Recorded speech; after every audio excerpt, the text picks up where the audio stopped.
Class first year chemistry chapter 3 gases lecture 8। आज का जो हमारा टॉपिक ऑफ डिस्कशन है वो है Dalton's law of partial pressure.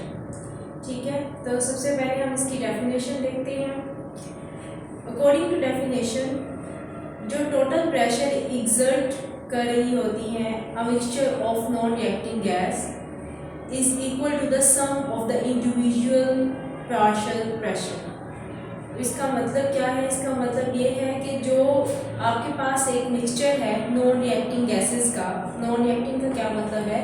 इसका मतलब ये हुआ कि वो गैसेस जो हैं वो एक दूसरे के साथ रिएक्ट नहीं कर रही उस मिक्सचर में, वो इंडिविजुअली जो है वो एग्जिस्ट कर रही हैं। ठीक है, वो एक दूसरे के साथ किसी तरह से भी केमिकली रिएक्ट करके कोई और कंपाउंड फॉर्मेशन या कोई और केमिकल नहीं बना रही हैं। ठीक है, वो कह रहे हैं कि जब आपके पास इस तरह की नॉन रिएक्टिव गैसेस का एक मिक्सचर जो होता है, जब वो आपके पास हो तो उसका जो प्रेशर, उस मिक्सचर का जो टोटल प्रेशर होता है वो एक्चुअली सम होता है। सम का क्या मतलब है कि वो मजमुआ होता है जो आपके पास इंडिविजुअल पार्शियल प्रेशर होता है। इंडिविजुअल का मतलब कि हर गैस का अपना अपना जो पार्शियल प्रेशर जो होता है ना, हर गैस का अपना अपना जो प्रेशर होता है वो उन सब प्रेशर का सम होता है। ठीक है, पार्शियल का क्या मतलब होता है? पार्ट यानी हिस्सा। ठीक है, अब इसको इक्वेशन से किस तरह से डिस्क्राइब किया गया है? वो कह रहे हैं कि Pt is equal to P1 plus P3 P2 plus P3 and P4 and so on. ठीक है, जो टोटल प्रेशर जो होता है वो आपके पास किसके इक्वल होता है? किसी भी mixture of non reacting gases का वो आपके पास इक्वल होता है P1 मतलब जो नंबर 1 गैस होगी, P2 जो दूसरी गैस होगी, P3 यानी कि जो तीसरी गैस होगी, उनका जो पार्शियल प्रेशर जो होगा उनका सम होगा।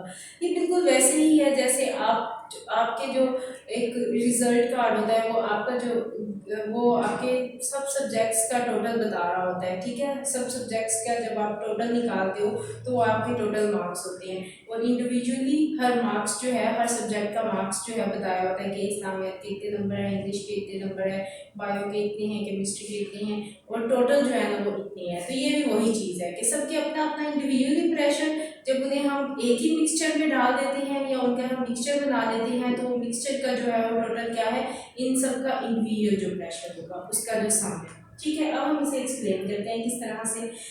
वो कह रहे हैं कि आपने कंडीशन क्या रखी है कि आपने टेम्परेचर और वॉल्यूम को चेंज नहीं किया। ठीक है, आपने सेम ही टेम्परेचर प्रोवाइड किया है और सेम ही वॉल्यूम दिया हुआ है, और आपने 3 गैसेस ले ली हैं और उन 3 गैसेस को आपने 3 अलग अलग सिलेंडर्स में फिल कर दिया है। एक आपने हाइड्रोजन ली, उसे सिलेंडर 1 में फिल कर दिया। आपने CH4 ली, मीथेन गैस ली, उसे सिलेंडर 2 में फिल कर दिया। और आपने ऑक्सीजन O2 ली और उसको तीसरे सिलेंडर में जो है वो फिल कर दिया, उसका प्रेशर जो है वो फाइंड आउट करने के लिए। और जो चौथा सिलेंडर है उसके अंदर आपने इन तीनों गैसेस का जो है वो मिक्सचर डाल दिया।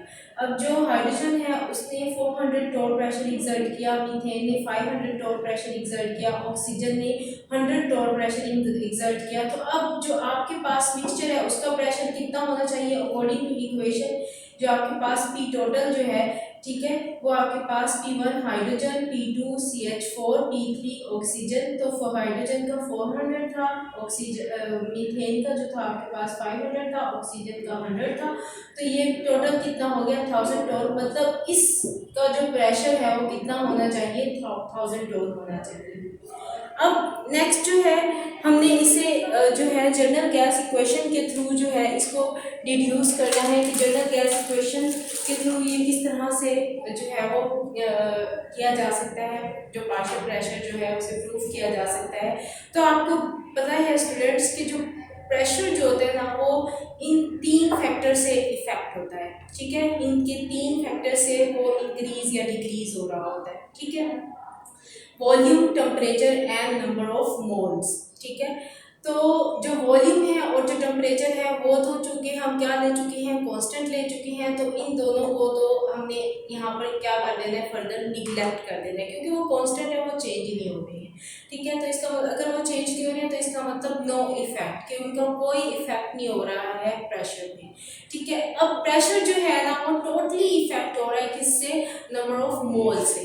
ठीक है, अब वो कह रहे हैं कि सो द टोटल प्रेशर जो है इज द रिजल्ट। अब इस चीज़ से क्या एक्सप्लेन किया जा रहा है, इस चीज़ से ये चीज़ बताई जा रही है कि जो टोटल प्रेशर जो होता है is the result of the number of collision per unit area in the given time. जो आपके पास टोटल प्रेशर जो होता है वो गैस का या मिक्सचर का, वो आपके पास टोटल नंबर ऑफ कलियंस है। नंबर ऑफ कलियंस का क्या मतलब है कि टकराना, gas molecules, you know that very well according to gas kinetic theory, जो अभी तक आई गेस आप लोगों ने नहीं पढ़ी, हम नेक्स्ट वो जो है वो पढ़ेंगे।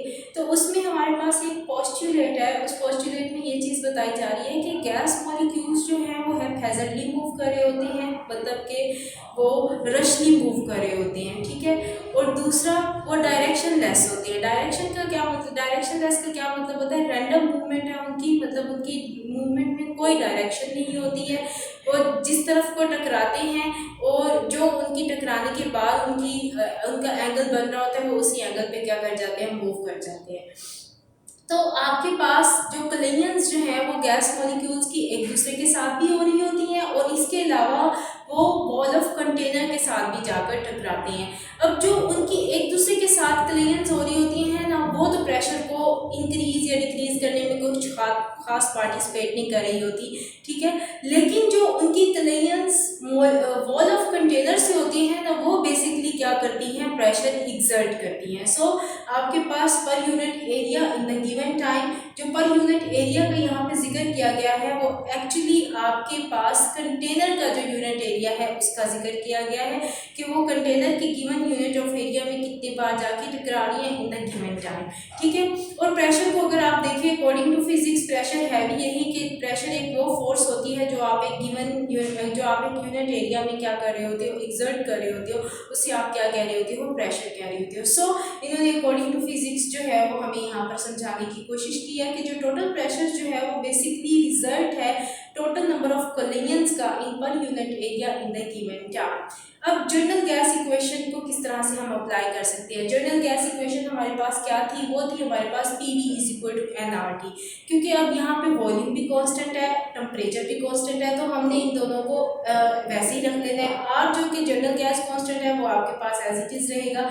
तो पहले हम हाइड्रोजन के लिए अप्लाई कर देते हैं, तो P hydrogen is equal to P hydrogen B is equal to NH, यानी हाइड्रोजन के number of molecules and RT। इसी तरह oxygen, pressure oxygen, volume and number of moles of oxygen, और आपके पास RT आ गया। इसी तरह से P मीथेन, वॉल्यूम, और फिर आपके पास number of moles of methane and RT आ गया। अब इसे हमने क्या करना है, इसे जो हमारे पास वेरिएबल कांस्टेंट है उसे हम इस तरफ ले जाएंगे। तो कांस्टेंट को जब आप इक्वेशन के इस साइड पे ले आए तो P hydrogen is equal to N hydrogen RT over V, P oxygen is equal to N oxygen RT over V, and P methane is equal to N methane और RT ओवर V।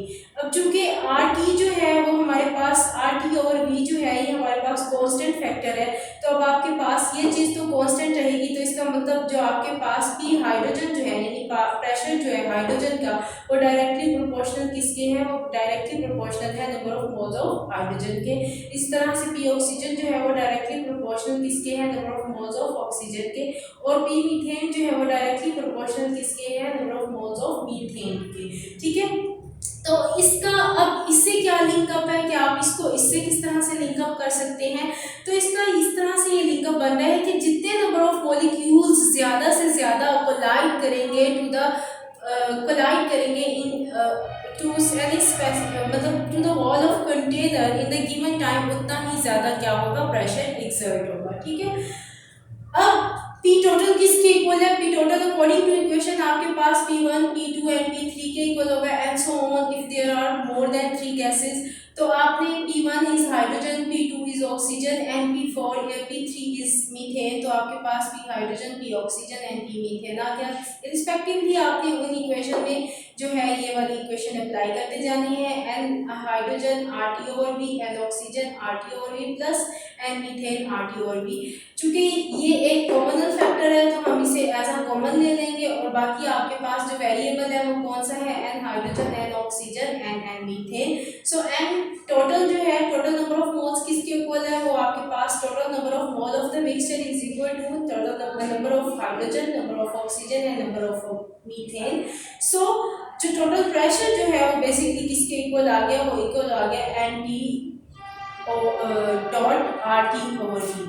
सो ये है आपका आज का topic और ये this one is quite easy topic.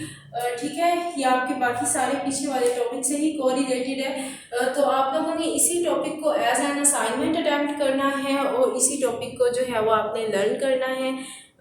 Thank you.